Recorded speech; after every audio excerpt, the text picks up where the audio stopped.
This is forward here.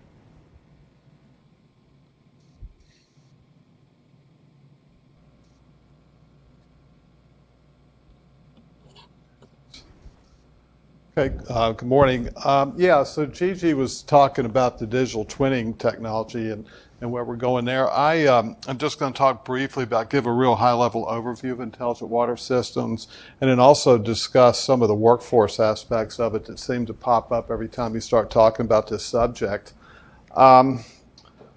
So what we have here, the intelligent water systems, as we see, is really, the SWAN definition is the collection of data-driven components help to operate the dataless physical layer, pipes, pumps, reservoirs, and valves. And we use it, we see there's a lot of possibilities to this. We kind of say it's really limited by your imagination, what you can get out of having an intelligent water system application in your utility. We look at the layered view of intelligent water systems because that's a good way to try to break this down. We have the physical systems, which is really just your pipes and any asset that performs mechanical or hydraulic function. Sensing and control, so again, that's where we start putting sensors on things and trying to remotely control devices to get an interface between data systems and the physical layer. The collection and communication layer is really what the first dry layer is, where we have data point collection, transmission, and storage. So we have two-way communications to instruct sensor actions on our assets. The fourth level or layer is the data management display, where different sources come together, may be used by operators. So here we start getting towards the digital twin model. And then data fusion analysis is really where we bring the raw data and derive process knowledge, which was not previously obvious, and try to start doing things as far as modeling, monitoring, and decision support systems. So, obviously, as we start becoming more of a digital utility in the future, it's like the big data, Internet of Things, analytics, and also the future workforce skills are going to be crucial to make this step from our traditional way of operating and running our utilities to the digital future. New strategies and tactics are going to be available. We have new insight on performance, hopefully leading to reduced costs, or at least be able to redirect our spending where it's needed the most. We really want to try to demonstrate how relevant aspects of big data and IoT and advanced analytics are really going to be the backbone of our digital utility. But really, when we start talking about this technology, it's really the people aspect that really has to come first. I had a question here. What do you think comes first, the workforce skills or the technology? And this was a question asked a couple of years at the SWAN conference about the adoption of data-driven technology. It's not a technological challenge, but rather a management challenge within utilities. What do y'all think about it? Do you think that's a statement you agree with? Do you think that's true or false? Anyway, here is the results. 87% agreed with that. It's really a people issue first. You hear stories of utilities saying that they have the vendors coming to visit them and giving them a solution for problems they don't really understand that they have. So it's really having the workforce ready, or having the employees in the utility wanting these technologies. So really, why are the skills important? Really, because we're already in the IoT revolution in the water sector. Competition for a skilled workforce is intense. Really the kind of employees that we're seeing that we need in our utilities now, the data employees, we're competing against Google and Microsoft and Amazon and some of these other companies for people to have these skills that we need. And how our expectations for work is changing. And really, if we don't, we already realize now that we have an issue with our workforce skills in the utilities. And what we've tried to do is take a look at what the future utility looks like, and then work back to start trying to upgrade our skills and our employees that we need to operate our utilities. And really some of the business drivers that we're looking for as far as disruption, as Gigi was talking about here, is like, and the questions we probably want to ask today or try to start thinking about are, what are the gaps in our skills? And what are key priorities? I mean, we're going to need, everybody coming into the utilities now are going to have some level of digital knowledge. from the operators up to the CEOs. Everybody has phones. Everybody's been raised like that. Everybody's been adapted to become more digital savvy. One of the problems we have is how are we going to close this gap? How do we address it? What are the implications for strategic planning and leadership and training?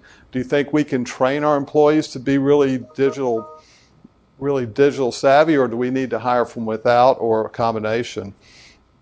What's the impact on our business? I mean, it's obvious our business models are going to have to change to move into the digital age. And what are we doing? I mean, we have advocacy with providers and promoting the industry. I mean, there's a lot of workforce efforts now underway to try to attract people to our sector, but is it really we're attracting only people to our sector, or are we trying to sell an idea and a vision to people why that they can come and really thrive in our industry?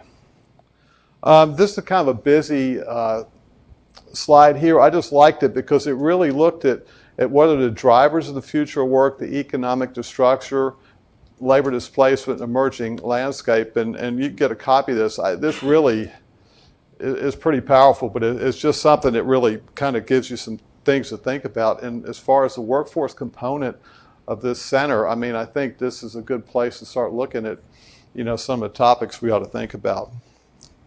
One of the things we look at is workforce facets. So what are some of the issues that we have to deal with? Well, there's the cost, of course. So what are the employee arrangements, compliance, recruitment? And again, the cost is a money thing, is how do we attract people to our industry? No, we can't pay them what some of these high-tech companies pay. So what are the incentives we offer them to make them want to have a career in the water sector?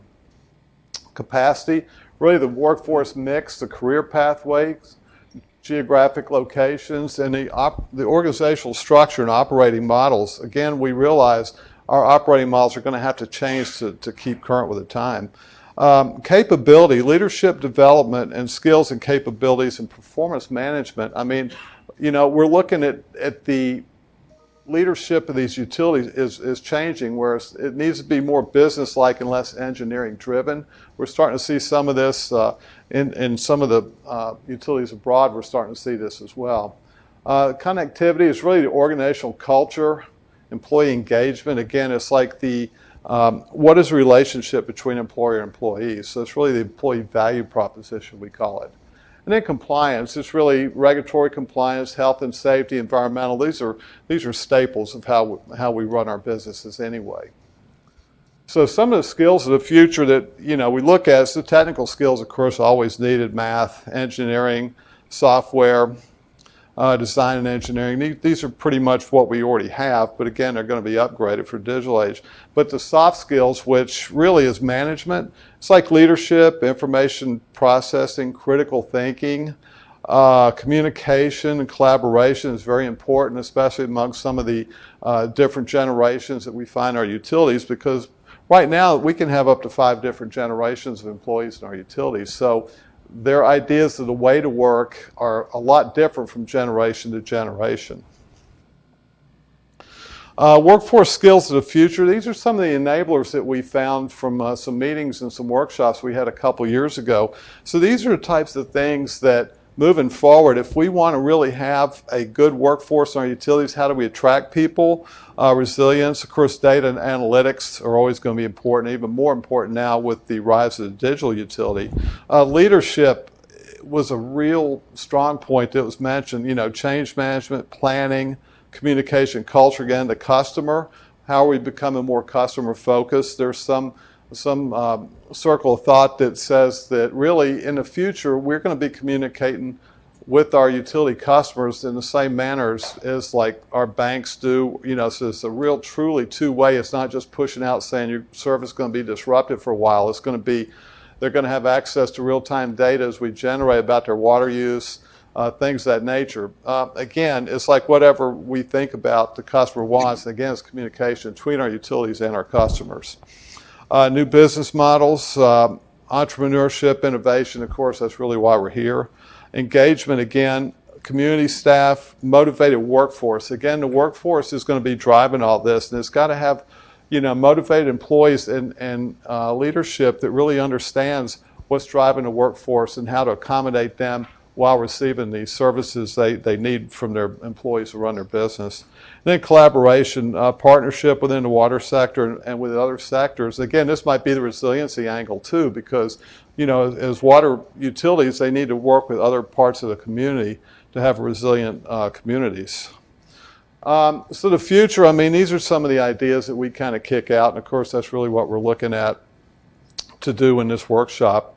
Blurring of sector lines for new opportunities, decision making become more data driven. Of course the data is only one aspect. If you can't make information out of these data, which leads to knowledge, then it's going to stop at some point. Continual progression from monitoring to real-time or real-time control. Formerly passive assets become a type of active assets. We see that now in some of our utilities where they're trying to operate their collection systems like a treatment plant, where they have series of dams, they have controls actually in the sewers to actually monitor what kind of water comes, how much comes in, how to account for rainfall events and the storage capacity, and also moving other types of assets into the part of the collection system. So you start looking at your green assets, how they can influence your inflow and infiltration into your collection systems. Visualization and integration, again, digital twinning that Gigi talked about. Future work is evolving, and really the new skills, what are tomorrow's skills that we actually start needing now? We don't need to hire today's skills for tomorrow's utilities. That's not going to work. They're going to become quickly outmoded. And really, making attractive offers to new people to come in our sector, and how to retain high-performing employees are really something that we can't afford to be losing people to other sectors.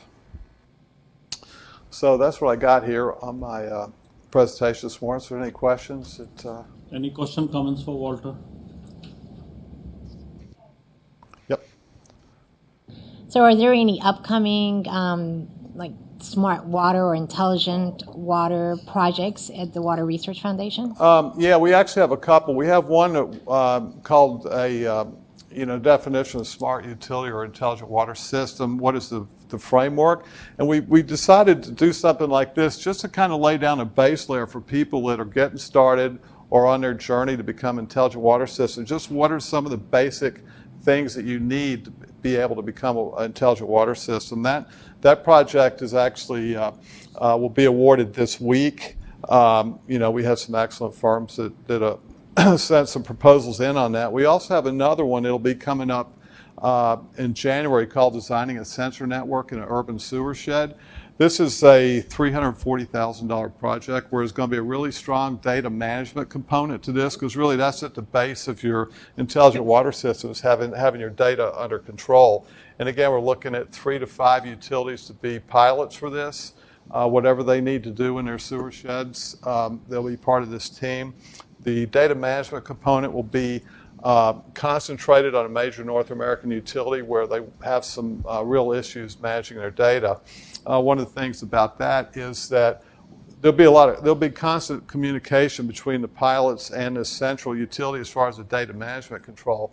So as they start working on how to get all their data from all their different, they have a lot of treatment plants, they have CMMS, they have financial data, all these things, get them working together finally.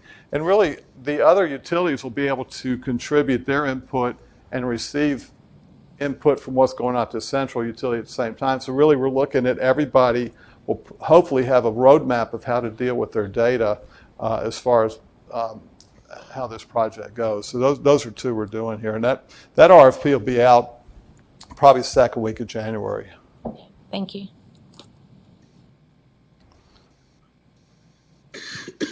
Okay. Yes. Oh.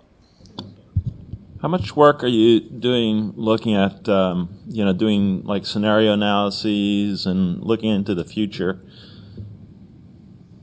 Well, we on the workforce work that we've done. Not so much in terms of the workforce, but just thinking about, possible disruptions, for example, from atmospheric rivers or massive droughts or, changes in the future. Well, we really hadn't done any, but what I was going to say, in the workforce, we looked into the future to do scenario planning for what a future utility is going to be like in 20 to 25 years from now, and seeing how the intersection of customer service requirements and technology, how that plays out, and what kind of characteristics of a utility do you have then, and then what kind of workforce do you need to do that. So, as far as these projects we got going now, I mean, if there wants to be some scenario planning within the designing the sensor network, that's perfectly a good question. If the utilities think that there's going to be some sort of issue like droughts or higher rainfall, and I mean, that's something that we've always designed for, but I mean, now we have more data and more insight. There's no restriction on what they can do on this project, for example, but no, we haven't really done any to date on that. And have you been thinking about adaptive management also, or? Well, as part of this project, I guess they could, but yeah, we don't have any specific management-related projects on that.